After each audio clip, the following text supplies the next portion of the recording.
ठीक है। Real GDP की आप डेफिनेशन लिख लें कि GDP at constant prices. Real GDP किसे कहते हैं? जीडीपी एट कांस्टेंट प्राइसेस, क्योंकि जीडीपी के अंदर हम इन्फ्लेशनरी इम्पैक्ट को नहीं ले रहे होते, इन्फ्लेशनरी इम्पैक्ट को इसमें नहीं ले रहे होते, तो इसे हम कहते हैं रियल जीडीपी से मुराद है जीडीपी एट कांस्टेंट प्राइसेस। इसकी दूसरी डेफिनेशन भी लिख लें, inflation adjusted GDP is called real GDP. इसकी दूसरी डेफिनेशन भी लिख लें, दो डेफिनेशन है इसकी। Inflation adjusted GDP is called real GDP. अब अगेन इसी चीज़ को दोबारा एक्सप्लेन कर देते हैं आपको कि हमने आपको दो कंसेप्ट अलग-अलग समझा दिए हुए हैं, एक जीडीपी का और एक जीएनपी का। ठीक है ना, ये फ़र्क क्लियर कर दिया हमने आपको कि जीडीपी और चीज़ होती है, जीएनपी और चीज़ होती है। एक में factor income foreign income involve होती है, एक में फॉरेन इनकम इन्वॉल्व नहीं होती, वैसे पहले हमने समझ लिया होगा। और नॉमिनल जीडीपी किसे कहते हैं? GDP at current prices, GDP at current prices. ठीक हो गया। तो जीडीपी एट करंट प्राइसेस क्या होता है? हमारा नॉमिनल होता है, और रियल जीडीपी क्या होता है? GDP at constant prices. Okay, अब जरा बोर्ड पर देखें, इसकी मिसाल को समझ लें बड़े ध्यान से। अब हमारा जीडीपी कैसे फर्ज किया जी, ये 2020 है।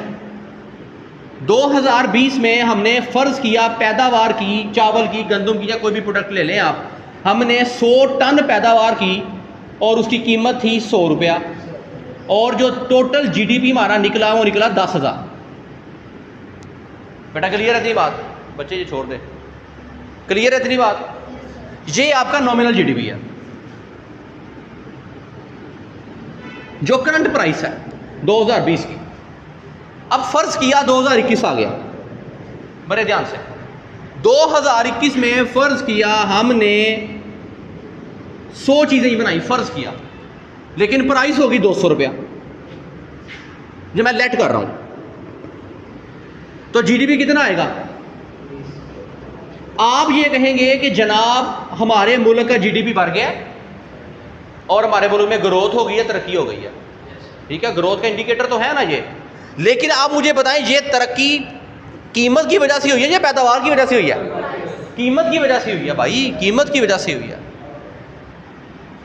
इसलिए हम कहेंगे कि जनाब ये आपका अगेन नॉमिनल है, इसका रियल कैसे निकालेंगे? 2021 रखेंगे, पैदावार हम वही लेंगे, और कीमत ये नहीं लेंगे बल्कि कीमत पुरानी लेंगे। क्यों? क्योंकि it's a GDP at constant prices.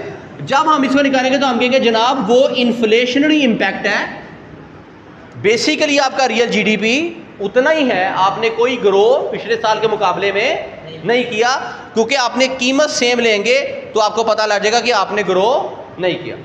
बात समझ आ गई? दूसरी तरफ देखिए, फर्ज किया कि ये भी तो हो सकता ना पैदावार बढ़ जाए, ये 100 थी ना, फर्ज किया ये 200 हो जाती है और कीमत भी 200 हो जाती है, तो जीडीपी कितना हो जाएगा 21 में? 40,000।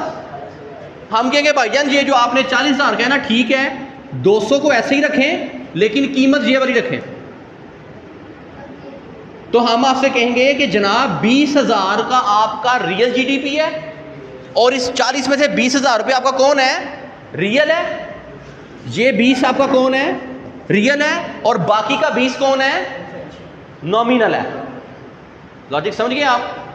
यानी कि अगर आपकी पैदावार बढ़ती है तो बढ़ी हुई पैदावार भी हमने कांस्टेंट प्राइस पर ही मेजर करनी है, तब भी हमें पता लगेगा कि इंपैक्ट कितना है।